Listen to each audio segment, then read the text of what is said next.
Hi everyone, welcome back to the Bong academy YouTube channel. আমি তোমাদের সৌমেন দা। তো বন্ধুরা, রাজ্য পুলিশের তরফ থেকে অর্থাৎ ওয়েস্ট বেঙ্গল পুলিশের তরফ থেকে একটি নতুন নিয়োগের বিজ্ঞপ্তি প্রকাশিত হয়েছে। এটা কিন্তু কন্ট্রাকচুয়াল বেসিসে তোমাদের নিয়োগ করা হবে এবং ভালো মতো তোমাদের বেতন দেওয়া হবে। 32,000 টাকা পার মান্থ কিন্তু তোমরা এখানে বেতন পাবে, ঠিক আছে। তো এখানে তোমরা কারা কারা আবেদন করতে পারবে, কবে থেকে আবেদন শুরু হচ্ছে, আবেদনের শেষ তারিখ কত রয়েছে, বেতন কত দেওয়া হবে, কিভাবে নিয়োগ করা হবে, সিলেকশন প্রসেস কেমন কী রয়েছে, সমস্ত কিছু আজকের এই ভিডিওতে একদম অফিসিয়ালি নোটিফিকেশান সহ তোমাদেরকে জানাবো। জাস্ট পুরো ভিডিওটা দেখার চেষ্টা করবে। চ্যানেলে নতুন হলে অতি অবশ্যই চ্যানেলটাকে সাবস্ক্রাইব করে পাশে থাকা বেল আইকনটাকে প্রেস করে দেবে। যখনই আমি নতুন ভিডিও আপলোড করব তার নোটিফিকেশান সর্বপ্রথম পেতে অতি অবশ্যই চ্যানেলটাকে সাবস্ক্রাইব করে দেবে। ফার্স্ট অফ অল একটা কথা আমি বলে রাখি যে WBP লেখা মানেই, আমি থাম্বনেলে হয়তো WBP লিখেছি, অর্থাৎ ওয়েস্ট বেঙ্গল পুলিশ। এটা একটা বোর্ড। WBP পুলিশ মানে ওয়েস্ট বেঙ্গল, WBP লেখা মানে কনস্টেবল কিংবা এসআইয়ের কোনো নোটিফিকেশান কিংবা নতুন বিজ্ঞপ্তি এটা না। WBP একটা বোর্ড, তার জন্য ওটা লিখতে হয়, ঠিক আছে। তো অনেকে এটা ভুলভ্রান্তি ভাবে, তার জন্য আমি ফার্স্ট অফ অল প্রথমেই বলে দিলাম যে WBP একটা বোর্ড। ওটা WBP বোর্ডের আন্ডারে সমস্ত কিছু পড়ে। এসআই, কনস্টেবল, ASI, তারপরে তোমাদের আবগারি দপ্তরের যে নিয়োগগুলো হয়, জেল পুলিশ, সমস্ত কিছু WBPর আন্ডারেই পড়ে। তো তার জন্য ওটা লিখতে হয়, ঠিক আছে। আশা করি ব্যাপারটা তোমাদেরকে ক্লিয়ার করে আমি বলে দিতে পেরেছি। তো দেখো, পুরো ভিডিওটা দেখো। যাদের ইচ্ছা, চ্যানেলে নতুন হলে অবশ্যই সাবস্ক্রাইব করে যাও। তো অন স্ক্রিন তোমরা দেখতে পাচ্ছ এখন আমি রয়েছি ওয়েস্ট বেঙ্গল পুলিশের অফিসিয়াল ওয়েবসাইটে। এখানে দেখতে পাচ্ছ ওয়েস্ট বেঙ্গল পুলিশ। তো সিম্পলি এই যে রিকমেন্ড সেকশন রয়েছে এখানে ক্লিক করবে। ক্লিক করার পর আবারও রিকমেন্ড সেকশনে ক্লিক করতে হবে। ক্লিক করলে তোমাদের সামনে একটা নতুন পেজ ওপেন হয়ে চলে আসবে। এরকম একটা পেজ ওপেন হবে। এখানে দেখতে পাচ্ছ 17/4/2025 নোটিফিকেশানটি জারি করা হয়েছে, ঠিক আছে। তো এখানে দেখতে পাচ্ছ সিম্পলি তোমরা গেট ডিটেলসে ক্লিক করবে। গেট ডিটেলসে ক্লিক করার পর তোমাদের সামনে একটা নতুন পেজ ওপেন হয়ে চলে আসবে। এখান থেকে যে অফিসিয়ালি নোটিফিকেশান, তোমরা অফিসিয়ালি নোটিফিকেশানটা কিন্তু ডাউনলোড করে নিতে পারবে। চলো ফার্স্ট অফ অল অফিসিয়ালি নোটিফিকেশানটা ডাউনলোড করে নিই এবং দেখে নিই সেখানে ডিটেলসে কী কী বলেছে।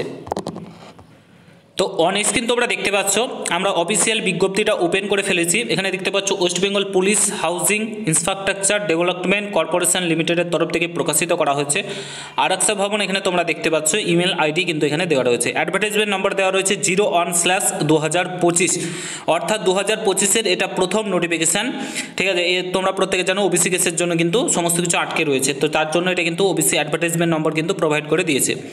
তারপরে দেখো এখানে বলেছে, তোমরা দেখতে পাচ্ছ chairman and managing director West Bengal house and infrastructure development corporation limited invite online application post of assistant engineer এবং sub assistant engineer on the contractual basis walking in interview, অর্থাৎ ইন্টারভিউয়ের মাধ্যমে তোমাদের যে অ্যাসিস্ট্যান্ট ইঞ্জিনিয়ার ইলেকট্রিক্যাল এবং সাব অ্যাসিস্ট্যান্ট ইঞ্জিনিয়ার ইলেকট্রিক্যাল পোস্টে কিন্তু এই নিয়োগটা কন্ট্রাকচুয়াল বেসিসে তোমাদের নিয়োগ করা হয়েছে। এখানে কি বলেছে, eligibility criteria other details are giving below, অর্থাৎ তোমাদের সমস্ত ডিটেলস কিন্তু নিচে প্রোভাইড করা রয়েছে।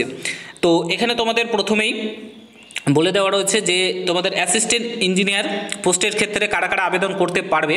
তো এখানে যারা রিটায়ার অ্যাসিস্ট্যান্ট ইঞ্জিনিয়ার ইলেকট্রিক্যাল রয়েছে তারাও আবেদন করতে পারে, কিংবা তোমাদের এই যে central government, state government, PSU, তা BA, BTech, BSc engineering degree যদি থেকে থাকে ইলেকট্রিক্যাল ইঞ্জিনিয়ারিং, তাহলে কিন্তু তোমরা প্রত্যেকে আবেদন কিন্তু করতে পারবে, ঠিক আছে। এটা রিটায়ার্ড বলে না, প্রত্যেকে তোমরা এখানে আবেদন করতে পারবে। কিংবা 3 বছরের ডিপ্লোমা যদি কোর্স থেকে থাকে ইলেকট্রিক্যাল ইঞ্জিনিয়ারিংয়ে, তাহলে কিন্তু এখানে তোমরা আবেদন করতে পারবে। মিনিমাম 5 বছরের এক্সপিরিয়েন্স থাকা চাই। বয়স বলেছে তোমাদের 18 থেকে 64 বছরের মধ্যে হলে হবে। 1/1/2025 হিসাবে 64 বছরের উপরে কিন্তু হলে আবেদন করতে পারবে না, ঠিক আছে। মান্থলি বেতন যদি বলো, তোমাদের 32,000 টাকা পার মান্থ কিন্তু তোমরা এখানে বেতন পাচ্ছ। 32,000 টাকা পার মান্থ তোমাদের এখানে বেতন প্রোভাইড করার কথা কিন্তু বলেছে। তারপরে তোমাদের সাব অ্যাসিস্ট্যান্ট ইঞ্জিনিয়ার, তো এখানে তোমাদের কী কী লাগবে সেটা বলে দিয়েছে।